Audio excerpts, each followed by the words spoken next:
Hello, my name is Shukriya Akar. I am from the Anti-Imperialist Front, and today I would like to talk to you as the wife of a political prisoner.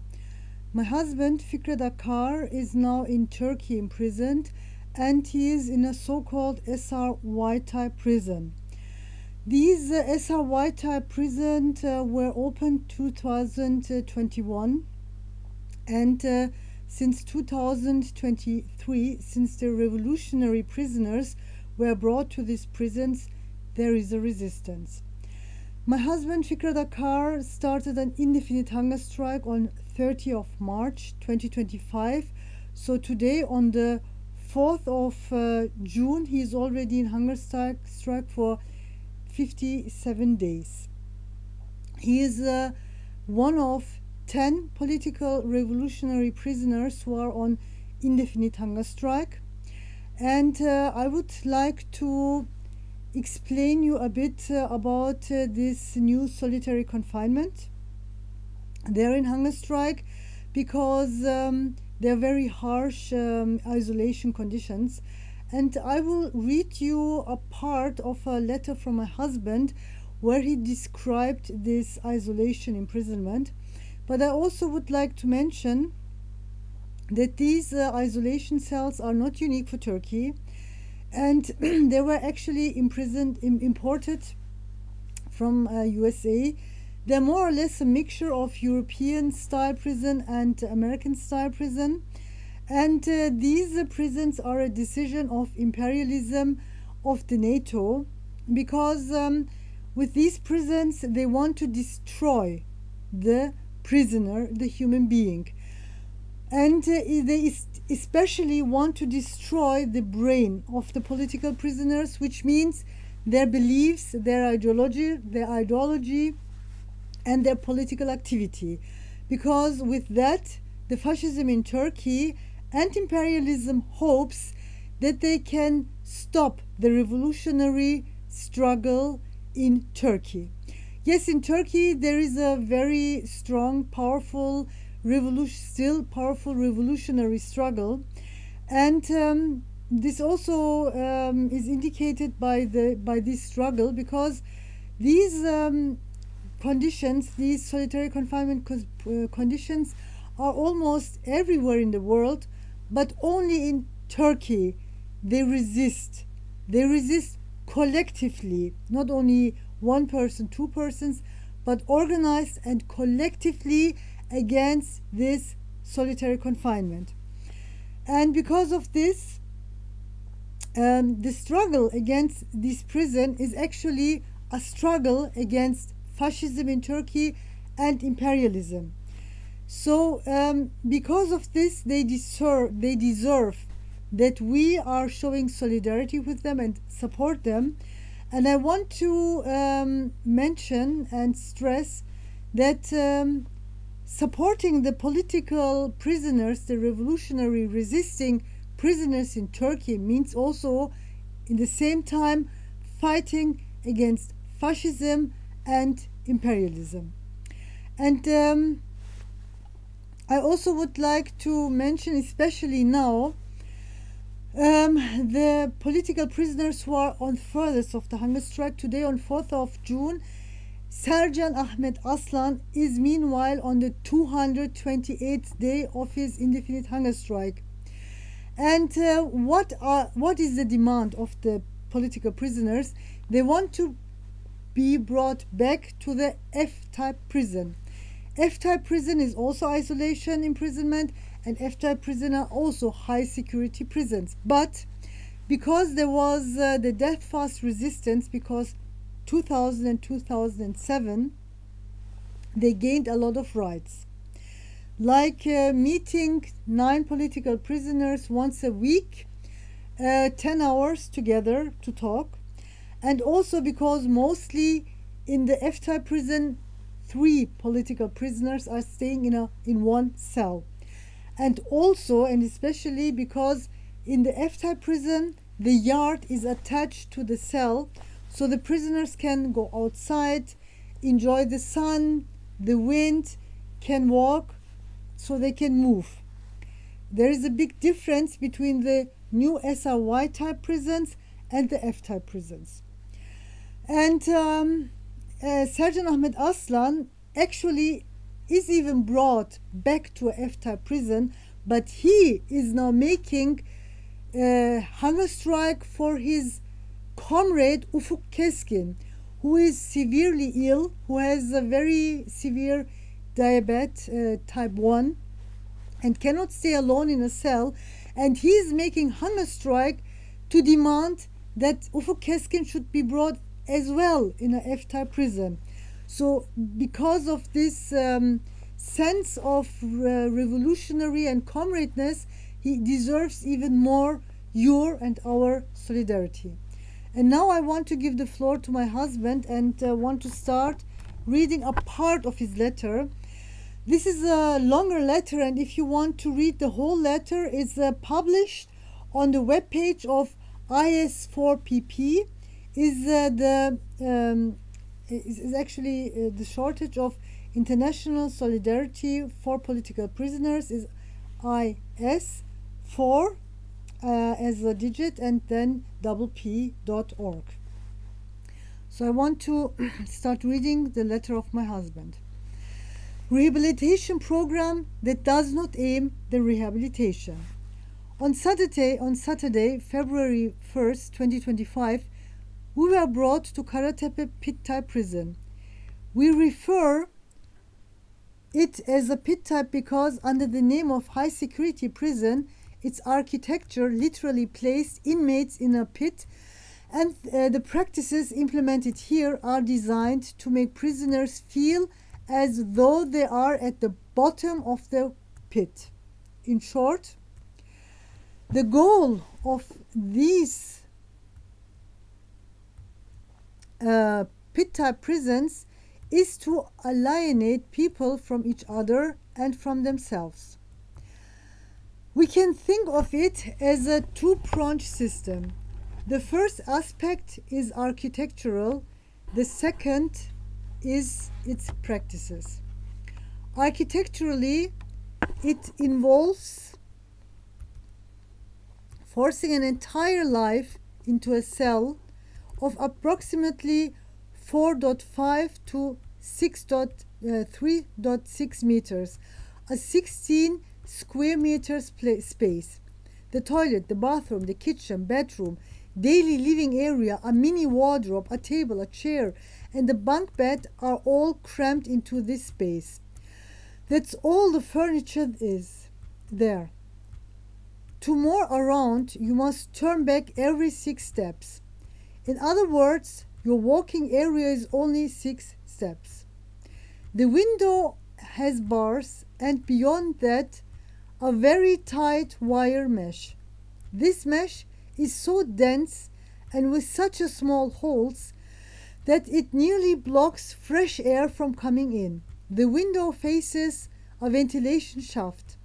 Across from it is a corridor with similar cells, but the cells themselves are not visible. Only the corridor window are visible, which also have bars and at the same time tight wire mesh. In pit-type prisons, you cannot look freely at the sky like you can in other prisons. The bars and especially the wire mesh block your view to the sky. The mesh is arranged in such a way that if you try to look at the sky for a few minutes, your sense of distance becomes distorted. The shape of the mesh creates an almost optical illusion if you look for too long. In other words, the sky and fresh air are also prohibited for the prisoners. In other prisons, inmates have the right to across daylight. That's why each cell typically has access to a yard which opens when the day begins and stays open until dark. Prisoners can go out whenever they want and look at the sky, which is important for eye health, as we will discuss later. However, in pit-type prison, yard time is limited in 1 hour. We go downstairs because our cells are on the 3rd floor.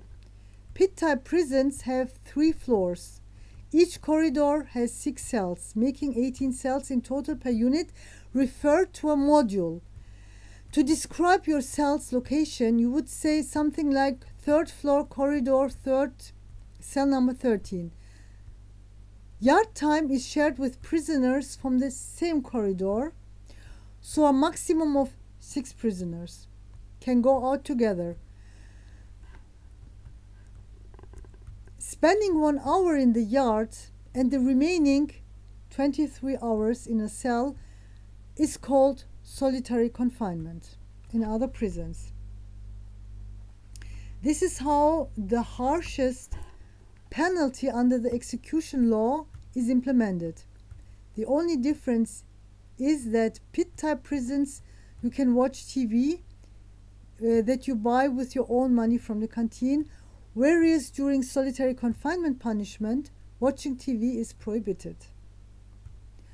So they can take away the TV during that time.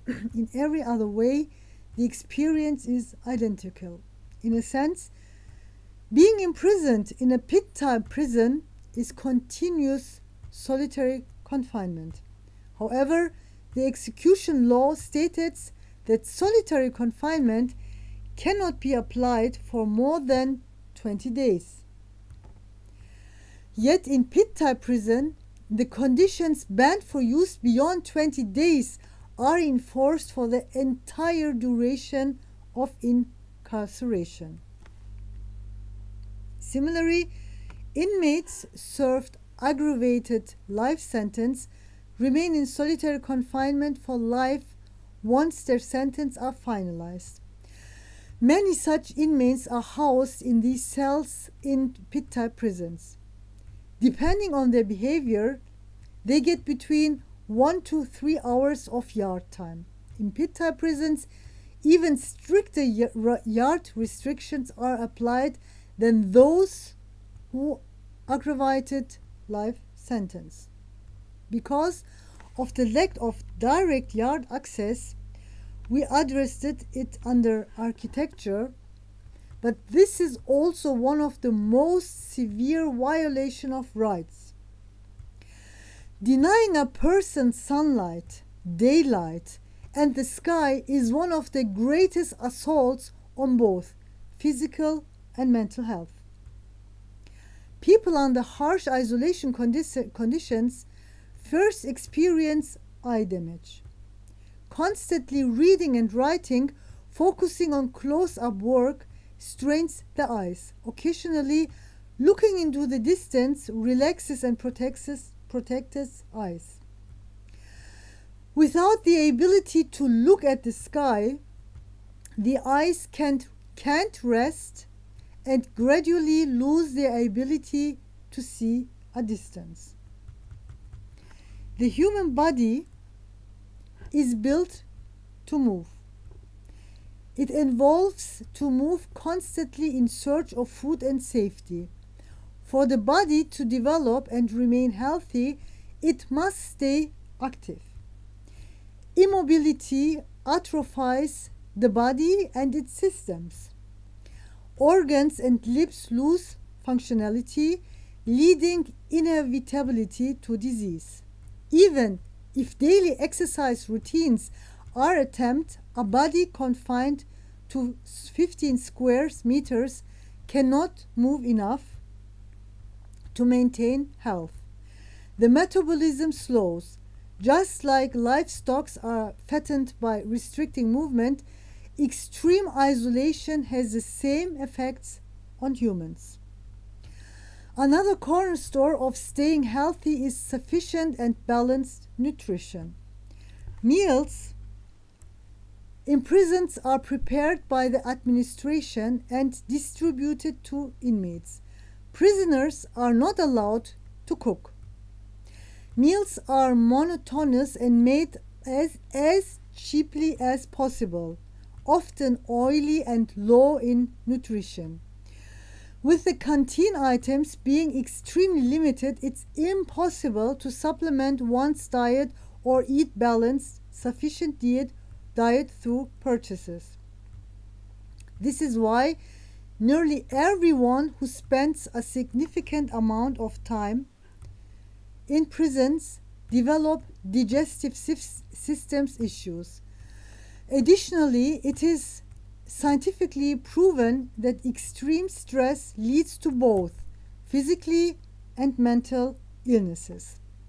In short, prisoners who cannot access fresh air, are deprived of sunlight and daylight, cannot move sufficiently due to restricted space, and other than continuous stress due to oppressive and regulations and practices, their health deteriorates rapidly. Of course, since the system that causes all these issues does not aim to heal the prisoners, accessing health care becomes another struggle.